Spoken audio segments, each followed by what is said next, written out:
Selamat datang di Beetle Channel, semoga kita bahagia. Jangan lupa subscribe, like, komen dan share agar channel ini semakin berkembang. Terima kasih. Novel Kekuasaan dan Kekayaan. Bab 94 SD. 96. Bab 94 Penemuan Besar Tentang Kembali. Dari senang hingga sedih. Ini adalah perasaan Dong Suebing sekarang. Setelah berpegangan tangan dengan wanita yang diam-diam dia kagumi selama bertahun-tahun, Dong Suebing tidak bisa berpikir jernih.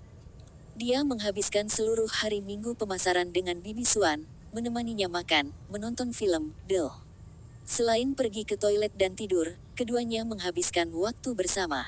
Dong Suebing tidak bisa melupakan perasaan memegang tangannya. Dia terus memikirkan perasaan itu, dan pada Senin pagi, dia menyadari bahwa dia telah lupa melakukan hal penting. Hari itu adalah hari paling gelisah dalam hidupnya. Dong Suebing lupa menggunakan Sundai's Bag.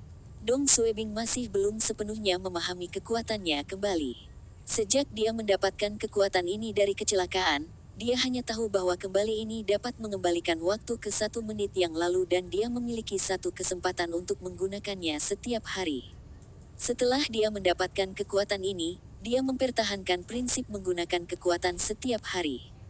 Bahkan jika tidak ada yang terjadi di siang hari, dia akan menggunakan bag sebelum dia tidur. Ini telah menjadi kebiasaannya, dan dia telah melakukannya tanpa gagal.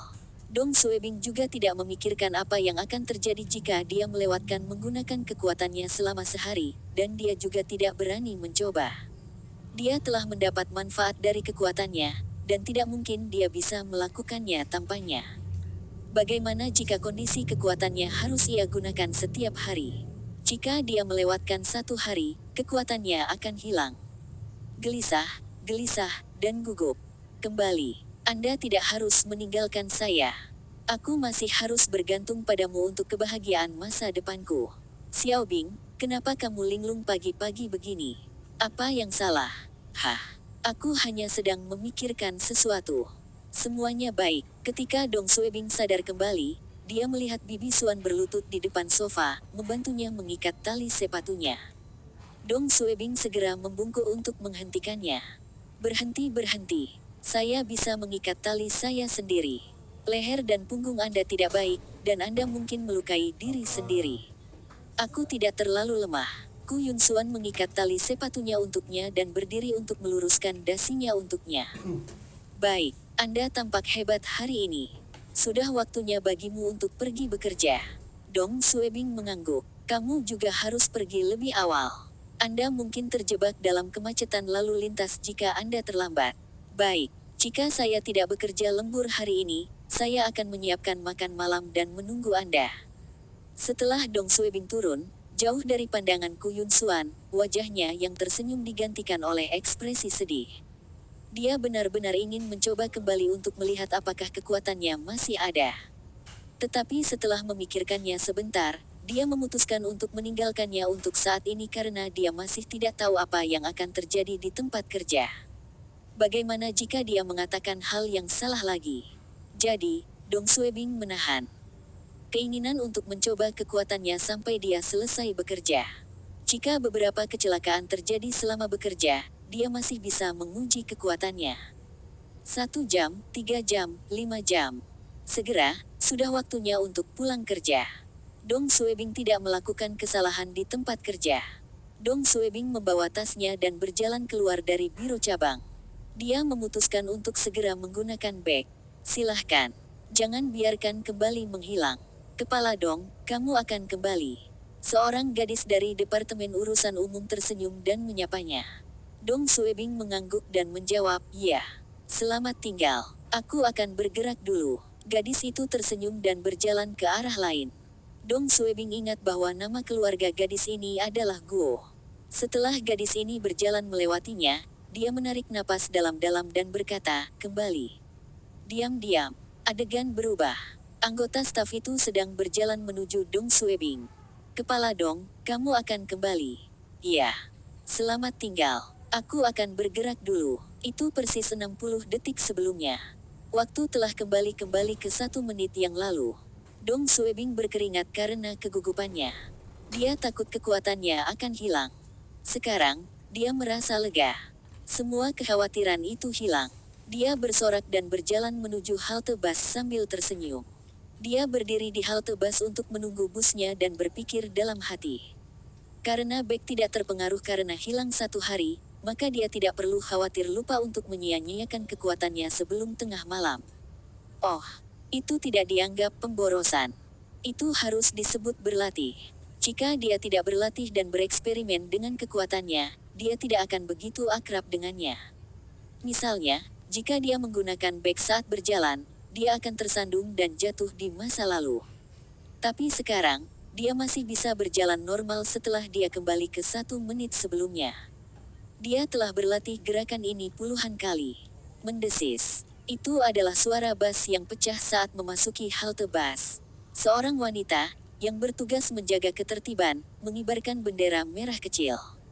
Geser kartu Anda dan naik bus dari pintu depan. Dong Suebing berdiri di dekat bagian depan. Tapi halte bus terlalu ramai, dan dia didorong ke belakang oleh orang banyak. Brengsek, apa terburu-buru? Ini dianggap perilaku tidak beradab. Dong Suebing sekarang adalah seorang pemimpin kecil. Akan menjadi lelucon jika ada rekannya yang melihatnya berdesak-desakan dan mendorong orang banyak untuk naik ke bus. Jadi, dia minggir dan membiarkan penumpang naik di depannya. Dia adalah orang terakhir yang naik setelah semua orang. Dia melangkah ke tangga bus yang penuh sesak. Ini mungkin masalah titik buta. Sopir menutup pintu saat Dong Suebing naik bus. Dong Suebing kaget dan langsung mendorong orang di depannya dan naik ke bus. Tapi dia tidak bisa menyingkir tepat waktu, dan tangan kirinya tersangkut di pintu bus. Ah! Dong Suebing berteriak kesakitan. Dia insting alami menendang dan berteriak kembali. Ini adalah reaksinya yang biasa, dan dia melakukan ini secara tidak sadar. Setelah dia berteriak kembali, dia menamparkan dahinya. Dia telah menggunakannya 5 menit yang lalu di luar biro. Apa gunanya berteriak sekarang? Tapi detik berikutnya, Dong Suebing tercengang. Lingkungan Dong Suebing tidak ramai lagi. Tangannya tidak sakit, dan dia berdiri di halte bus. Geser kartu Anda dan naik bus dari pintu depan. Wanita itu mengibarkan bendera merah kecil, dan semua penumpang bergegas maju. Hah, kembali terjadi lagi. Sekarang 60 detik yang lalu. Apa-apaan? Mustahil. Bagaimana ini bisa terjadi? Saya telah menggunakan bag sekali hari ini. Kenapa saya bisa menggunakannya 2 kali? Melihat apa yang terjadi di depannya, Dong Suebing masih tidak bisa mempercayai matanya. Dia berdiri di sana dengan linglung bahkan setelah bus meninggalkan halte bus. Apa yang baru saja terjadi? Tunggu. 2 kali. Saya menggunakan bag 2 kali. Dong Suebing segera memikirkan satu alasan.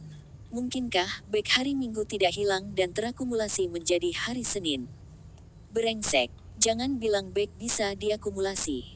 Jika ini nyata, maka adalah mungkin untuk memutar kembali waktu ke 5 atau 10 menit yang lalu Dong Suebing mengumpulkan 5 hingga 10 hari kembali.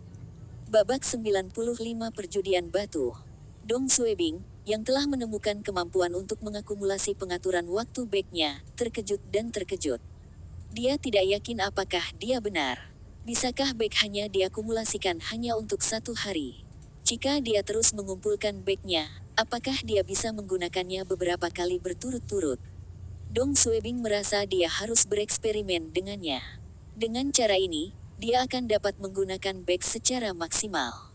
Jadi, dia menghentikan dirinya dari menggunakan kekuatannya. Dari Selasa hingga Sabtu, 5 hari, Dong Suebing tidak menggunakan bag. Jika tebakannya benar, dia akan mengumpulkan 6 hari kembali, termasuk hari Minggu. Itu artinya Dong Suebing bisa membalikkan waktu menjadi 6 menit yang lalu. Minggu, pagi, jam 8.30 pagi. Dong Suebing sedang duduk di sofa dan mengecilkan volume TV-nya. Dia meraih iPhone 4-nya di atas meja kopi dan menatap jam di telepon. Dia mampu bereksperimen dengan bag. Ding dong, ding dong, ding dong. Seseorang berada di pintu. Dong Suebing mengira itu Bibi Suan dan segera bergegas ke kamar mandi untuk menyisir rambutnya sebelum membuka pintu. Tapi itu bukan Bibi Suan. Itu adalah seorang wanita paruh baya. Hahaha, apakah kamu baru saja bangun? Oh, Bibi, kenapa kamu di sini? Silahkan masuk. Dong Suebing minggir dan mengundangnya ke rumahnya. Aku baru saja bangun. Jam berapa Anda tiba? Di mana Bibi Suan? Wanita ini adalah ibuku Yun Suan. Dia jarang datang mengunjungi Bibi Suan, dan Dong Suebing hanya melihatnya beberapa kali selama bertahun-tahun. Saya baru saja tiba. Yun Suan telah menerima telepon dan harus menemui kliennya. Ibuku Yun Suan memberikan sebuah kotak kertas kepada Dong Suebing. Saya telah membawa beberapa udang dari kampung halaman saya. Simpan di kulkas. Terima kasih. Anda tidak perlu membawa apapun. Dong Suebing berkata dan menyimpan sekotak udang di lemari esnya. Aku harus membawa sesuatu untukmu. Ibuku Yun Suan tersenyum. Yun Suan hanya memberitahuku bahwa kamu menyelamatkan hidupnya pagi ini. Jika saya tahu tentang kejadian ini lebih awal, saya akan datang untuk mengucapkan terima kasih segera setelah kejadian itu. Jangan menyebutkannya. Setelah berterima kasih, ibuku Yun Suan mulai memuji Dong Suebing. Aku belum melihatmu selama setengah tahun. Anda terlihat lebih baik sekarang. Seharusnya ada banyak gadis yang mengejarmu sekarang, kan? Oh, saya mendengar dari Yun Suan bahwa Anda telah memasuki layanan pemerintah selama 2 bulan dan dipromosikan. Hehehe, kamu benar-benar mampu. Dari fitur Anda, saya tahu Anda diberkati. Anda harus dipromosikan menjadi wakil kepala seksi dalam waktu 3 tahun.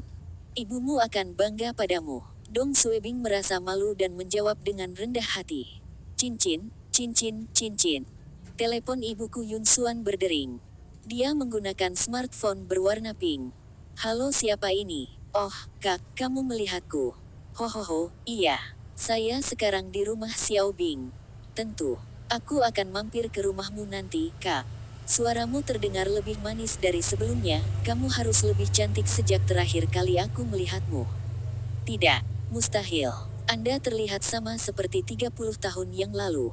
Penampilanmu tidak berubah sama sekali. Aku benar-benar iri padamu. Hahaha, baiklah. Tunggu aku. Aku akan ke tempatmu sebentar lagi. Dong Suebing tahu ibuku Yun Suan adalah seseorang yang selalu memuji orang lain.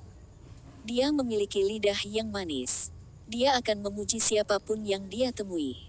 Mungkin baik-baik saja jika Anda mendengarnya untuk pertama atau kedua kalinya. Tapi setelah ke-8 atau ke-10 kalinya, Dong Suebing merasa itu terlalu palsu. Bibi, jika kamu sibuk, silakan lanjutkan. Ibuku Yun Suan tersenyum saat dia menutup teleponnya. Tidak ada yang penting.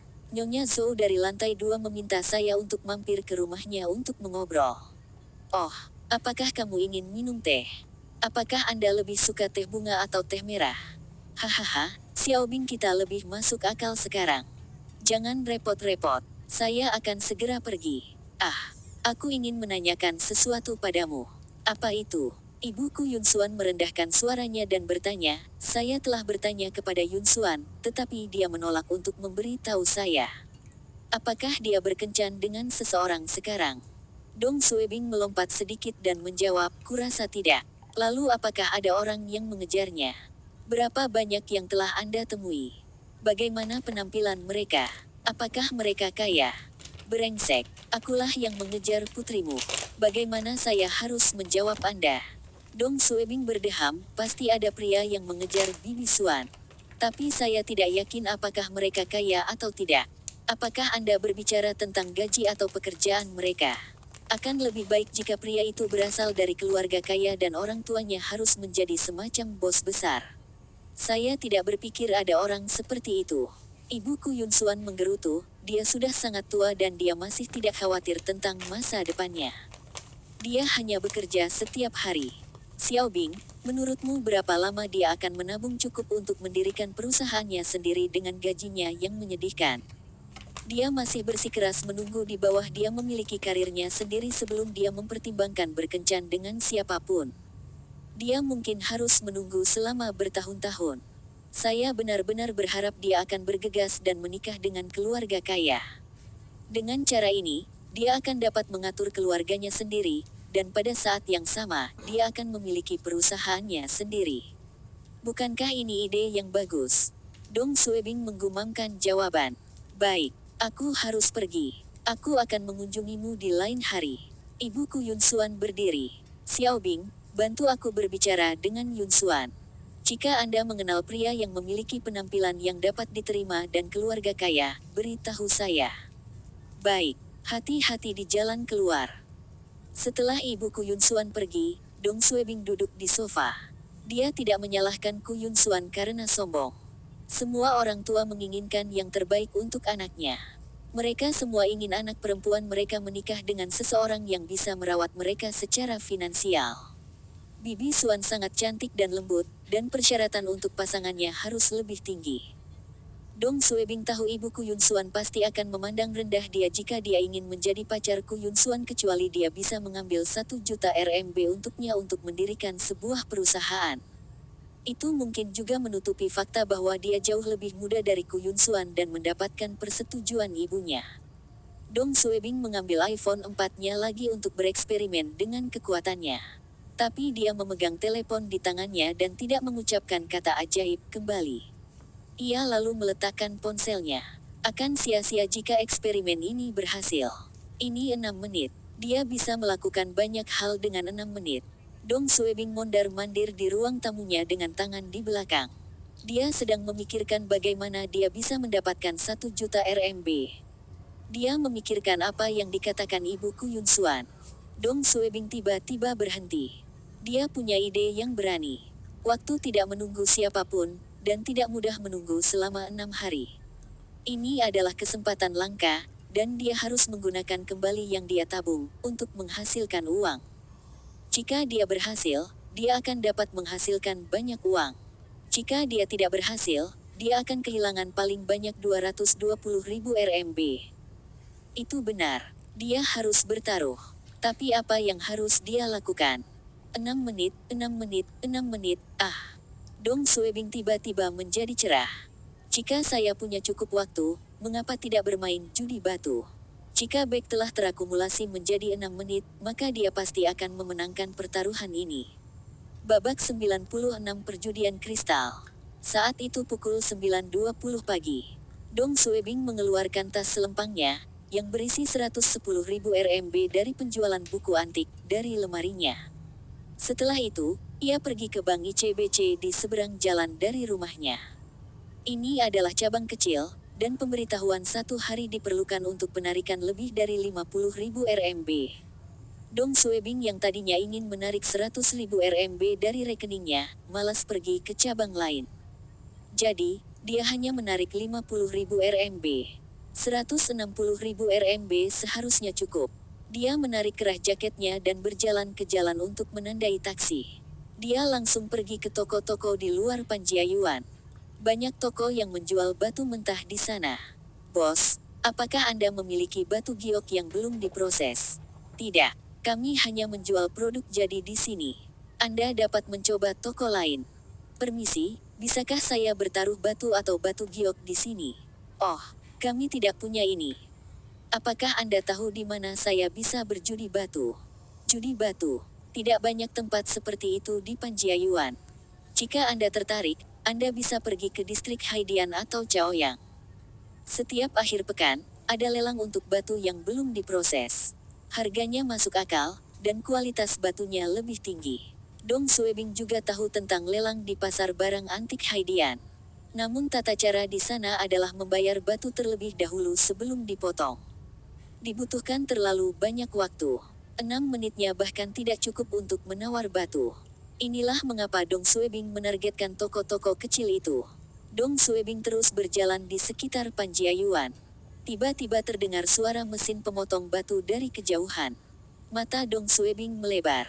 Ketika dia bekerja paruh waktu di masa lalu, dia telah melihat orang-orang berjudi batu. Inilah mengapa dia akrab dengan suara ini. Dia mengangkat kepalanya dan berjalan ke arah suara. Tetapi ketika Dong Suebing sampai di toko, dia melihat seorang pria menggunakan pemotong batu untuk memotong batu. Itu bukan batu giok. Dari warna dan bentuk batu, sebaiknya batu kristal yang belum dipotong. Kristal alami. Judi kristal. Ini jarang terjadi. Dong Suebing ragu-ragu sejenak dan kemudian memasuki toko. Judi kristal, judi batu akik, judi pirus, judi batu giok nefrite, dan judi batu giok, semuanya dapat dianggap sebagai judi batu. Dong Suebing tidak perlu secara khusus mencari batu giok atau batu giok nefrite. Pengembalian untuk perjudian kristal juga tinggi. Mesin pemotong berhenti, dan sebuah jendela kecil dipotong dari batu kristal ungu alami. Pembelinya adalah pasangan muda, dan gadis itu bertanya, "Apakah kristal ini bagus? Berapa banyak yang bisa dijualnya?" Warna di dalamnya biasa saja. Bos yang kelebihan berat badan meletakkan mesin pemotong dan melihat lebih dekat ke batu itu. "Ini bernilai 800 hingga 1000 RMB. Kami membelinya seharga 5000 RMB, dan kami hanya bisa menjualnya seharga 1000 RMB." Wanita itu mendengar bosnya dan menamparkan pacarnya dengan marah. "Aku bilang jangan membelinya, dan kamu bersikeras. Lihat, kita kalah. Hanya 1 dari 10 kemenangan dalam perjudian batu." Meskipun risiko perjudian batu kristal tidak setinggi perjudian batu giok, itu hampir sama. Itu normal untuk memilih batu yang tidak berharga. Jika ada yang bisa menemukan batu yang belum diproses senilai puluhan ribu RMB dengan 5000 RMB, itu akan menjadi tidak normal. Selain itu, Beijing bukanlah tempat yang terkenal dengan perjudian batu. Semua batu yang belum diolah didatangkan dari tempat lain dan merupakan sisa dari tambang. Ini meningkatkan kesulitan menang dalam perjudian batu. Pria itu kesal mendengar pacarnya memarahinya. Dia mengertakkan gigi, ini dan itu. "Buka keduanya." Gadis itu berteriak dengan marah, "Berhenti membeli. Anda dapat menggunakan uang itu untuk penggunaan yang lebih baik." Pria itu mengabaikannya dan membayar bosnya. "Baik, aku akan memotongnya dengan cara yang sama seperti sebelumnya." Bos yang kelebihan berat badan meraih pemotong batu dan mulai memotong batu dengan mantap. Bilah pemotong memotong permukaan batu. Kristal tidak sekeras batu giok, dan lebih cepat memotong batu kristal daripada batu giok. 1 potong, 5 potong, 10 potong, pekikan. Setelah beberapa saat, baik batu kristal besar maupun kecil terpotong, dan kristal tak berwarna itu terbuka. Batu yang lebih besar memiliki gelembung udara, dan itu tidak berharga. Yang lebih kecil tidak memiliki cacat, tetapi warnanya normal, dan itu tidak sebanding dengan harga yang dia bayar untuk itu. Pasangan muda itu meninggalkan toko dengan kristal mereka berdebat. Tidak lama kemudian, seorang lelaki tua menghabiskan 10.000 RMB untuk membeli batu kristal kuning yang lebih besar yang belum dipotong. Pada akhirnya, ada beberapa kotoran, seukuran kuku, di kristal dan nilai kristal ini turun. Sekitar pukul 11, rombongan turis masuk ke toko dan membeli 45 buah batu kristal alam. Potongan terbaik dihargai dengan harga yang mereka beli, dan sisanya tidak berharga. Ini adalah perjudian batu. Ada lebih banyak pecundang daripada pemenang. Itu semua tergantung pada keberuntungan. Dong Suebing ragu. Setelah berdiri di sana begitu lama, tidak ada satu orang pun yang menang. Bisakah dia benar-benar menghasilkan uang dari ini? "Anak muda, apakah kamu ingin mencoba keberuntunganmu?" Pemilik toko gemuk itu bertanya sambil menyekat tangannya dengan handuk. Dong Kuebing, yang berdiri di dekat pintu masuk, belum siap. Dia menggelengkan kepalanya dan memasuki toko untuk melihat ornamen kristal yang dipajang. Dia menunjuk ke beberapa dari mereka dan bertanya, "Berapa harga kalung kristal merah muda ini?" 800 R. "Bagaimana dengan patung guanyin kristal ungu itu?" 20.000 RMB. "Bagaimana dengan potongan itu?" 130.000 RMB. Item yang dipamerkan berkisar dari puluhan RMB hingga lebih dari 100.000 RMB. Harga tergantung pada warna, kejernihan, dan ukuran kristal. Produk jadinya mahal. Pemilik toko mencoba merayu Dong Suebing. "Mengapa tidak mencoba keberuntunganmu dengan batu-batu ini? Mungkin Anda akan kaya dalam semalam."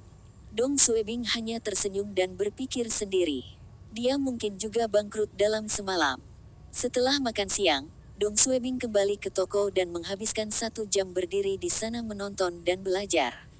Segera, dia mengerti bagaimana perjudian batu kristal dan bagaimana kristal itu dihargai. Kristal ungu alami lebih berharga daripada kristal kuning alami.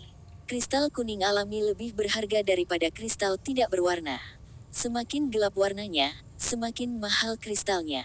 Satu warna lebih berharga daripada multiwarna. Kristal yang lebih murni bernilai lebih dari yang memiliki kotoran. Bobot juga berperan dalam menentukan nilai. Semakin berat kristal, semakin berharga itu. Jika ada inklusi acicular dalam kristal, itu akan lebih berharga. Nilai akan meningkat lebih lanjut jika acicular dalam kristal berada dalam arah yang sama. Setelah mengetahui ini, Dong Suebing punya rencana dalam pikirannya. Dia mulai menghitung waktu yang dibutuhkan untuk memotong batu kristal. Jika batu itu dipotong dengan hati-hati dari sisinya secara perlahan, itu akan memakan waktu lebih lama. Tapi jika dipotong lebih banyak, tanpa khawatir merusak kristal di dalamnya, itu akan jauh lebih cepat. Ini akan memakan waktu kurang dari 1 menit. 10 menit kemudian, Dong Suebing siap untuk menjalankan rencananya. Dong Suebing menarik napas dalam-dalam. Baik, ayo mulai. Bersambung, terima kasih telah menyaksikan dan mendukung channel ini.